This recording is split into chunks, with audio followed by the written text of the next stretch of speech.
La Guinée poursuit son deuil. Dimanche, des dizaines de personnes sont mortes au stade de Nzérékoré après une bousculade durant la finale d'un tournoi de football organisé en soutien au général Doumbouya. Selon le collectif régional des organisations de défense des droits humains, le bilan serait beaucoup plus élevé que celui annoncé par les autorités. Dans le pays, le choc est considérable. Pour en parler, nous recevons Aliouba, président du parti Mouvement démocratique libéral. Bonsoir et merci d'être avec nous. Merci de m'avoir invité. Dans un message sur les réseaux sociaux, vous imputez la responsabilité de ce drame aux autorités. Pour quelle raison? D'abord, je commence par présenter mes condoléances à l'ensemble du peuple de Guinée et aux familles et proches des victimes et souhaiter prompt rétablissement aux blessés.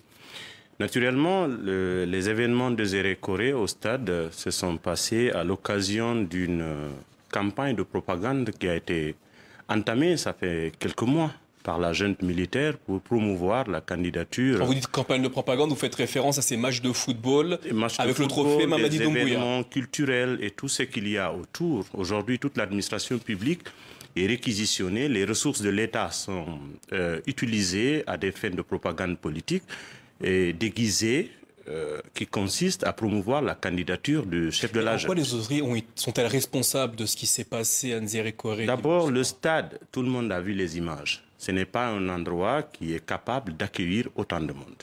Et ce qui est regrettable, c'est que la plupart des victimes aussi sont des mineurs. Et ces jeunes, aucune mesure n'a été prise par rapport à la sécurité de ceux qui devraient venir au stade. Et les témoignages l'attestent suffisamment que, en fait, l'objectif de la junte, c'était tout le temps de mobiliser des foules pour faire croire à l'opinion publique nationale et internationale qu'il y a une adhésion populaire à une candidature du chef de la junte. Ce qui n'est pas le cas, parce que la Guinée n'est pas son premier exemple de manipulation de cette nature. Alors, ils ne se sont pas préoccupés de ce qui pourrait arriver. Alors qu'une autorité est censée pouvoir anticiper, la Guinée, dans son ensemble, n'a pas un stade actuellement homologué pour abriter même une compétition de football. Même le championnat national en est affecté. Et ce n'était pas le moment idéal pour réunir des gens dans un stade et s'en prendre les dispositions. Et ce qui est aussi écœurant, selon les témoignages, il y a eu les autorités, avec les ministres qui étaient là et d'autres qui étaient là, qui se sont mis à l'abri. Et malheureusement, les jeunes étaient exposés à eux-mêmes avec une seule voie d'accès pour le stade. Et malheureusement, le drame est arrivé. Aujourd'hui, on comptabilise beaucoup de victimes. Alors justement, Aliouba, 56 morts officiellement selon les autorités guinéennes. Mais les ONG de défense des droits de l'homme décomptent au moins 136 morts. Pensez-vous également que le nombre de victimes est beaucoup plus élevé que celui annoncé par les autorités? C'est bien possible. Parce que d'habitude, au lieu de mener des investigations et faire des évaluations exhaustives, le gouvernement tente de minimiser le nombre de victimes. Aujourd'hui, ce n'est pas évident de savoir combien de personnes il y a eu, mais on espère que des enquêtes indépendantes seront menées pour que cela soit ainsi. Mais les premières mesures qui devaient être prises, d'abord, ce sont des sanctions administratives à titre conservatoire. Tous ceux qui ont organisé cet événement-là sont connus, ce sont des visages connus qui s'assument.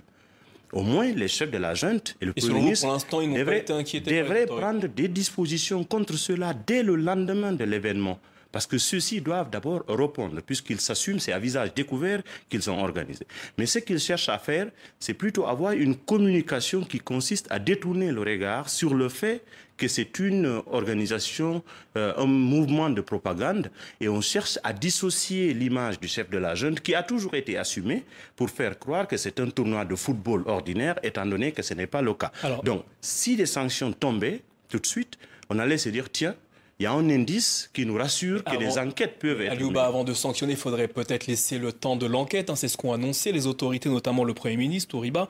Des enquêtes sont annoncées. Pensez-vous qu'elles iront jusqu'au bout et qu'on finira par connaître la responsabilité des uns et des autres dans ce drame? J'ai des raisons de douter qu'il n'y a pas beaucoup à attendre d'une éventuelle enquête qui aboutirait à des conclusions dans le sens d'établir la vérité et bien naturellement de rendre justice. Parce que simplement, ce qui préoccupe aujourd'hui la junte, et le ministre de la Justice en a fait une communication, c'est de chercher à mettre la pression sur l'opinion pour ne pas que les gens s'expriment sur le sujet. Dans le sens de dire, tous ceux qui vont se hasarder d'en parler, eh bien, naturellement, ils peuvent s'exposer à des poursuites, étant donné que la junte elle-même, qui s'est prise dans son propre piège... que le ministre de la Justice a mis en garde contre les fausses informations sur les réseaux sociaux. Tout le monde est d'accord que les fausses informations sont de nature à envenimer la situation. Mais ce qui arrive aujourd'hui, les professionnels de l'information n'exercent plus en Guinée. Parce que la junte a fermé tous les médias, ceux qui sont censés traiter ces sujets de façon indépendante et donner les vraies informations à l'opinion publique n'y sont pas. La junte voudrait que l'on se contente de ce que les médias d'État vont nous donner comme information, et ces médias d'État déjà sont tendancieux et tout le monde sait que c'est de nature à couvrir les intérêts de ceux qui ont en fait intérêt à ce que la vérité ne soit pas connue. Aliouba Fonike Mengue et Mamadou Biloba, deux acteurs de la société civile en Guinée, sont toujours portés disparus. Hier, c'est le journaliste Marwan Camara qui a été arrêté par des hommes en uniforme. C'est ce qu'indique le syndicat des professionnels de la presse en Guinée. Que vous inspire cette arrestation? C'est la persistance de ce que la junte pense être la solution pour faire taire ceux qui ont une voix dissonante. Parce qu'aujourd'hui, ils ont instauré un climat de peur dans le pays. Il n'y a pas de moyen de se contredire. Il n'y a pas d'espace de dialogue. Les médias sont fermés. Les partis politiques sont interdits d'activité. Il y a quelques médias suspendus, ils ne sont pas tous fermés. Enfin, les médias les plus audibles, ceux qui sont là pratiquement ne sont pas écoutés. Cela avait été ciblé. Et il se trouve que les partis politiques n'ont pas d'espace d'expression aujourd'hui. Imaginez-vous, on exige, enfin, on interdit aux partis politiques d'organiser des manifestations, d'exprimer leurs opinions, mais par contre, on autorise la propagande en faveur de la junte au pouvoir. Maintenant, en ce qui concerne les activistes, à savoir déjà que le cas de Fonike Mengue et de Biloba, qui nous inquiète depuis le 9 juillet dernier, et en rajouter encore Marwan Camara, bien naturellement, on se pose la question à savoir jusqu'où la junte veut aller. Parce qu'aujourd'hui, tous les Guinéens qui sont critiques sont en sursis. Parce qu'ils se sont décidés, au lieu d'envoyer des convocations aux gens, pour si toutefois on estime qu'ils sont en porte-à-faux avec la loi, ils sont en conflit avec la loi, on préfère les opérations de kidnapping, de disparition, et on ne donne pas des explications. Aliouba, autre question qui intéresse les Guinéens que nous regardent peut-être ce soir. Appellerez-vous à voter en faveur de l'avant-projet de nouvelle constitution qui est en cours de vulgarisation dans le pays? Mais écoutez, d'abord, le projet de vulgarisation est déguisé, en fait, sous le projet de candidature du général Mamadi Doumbouya.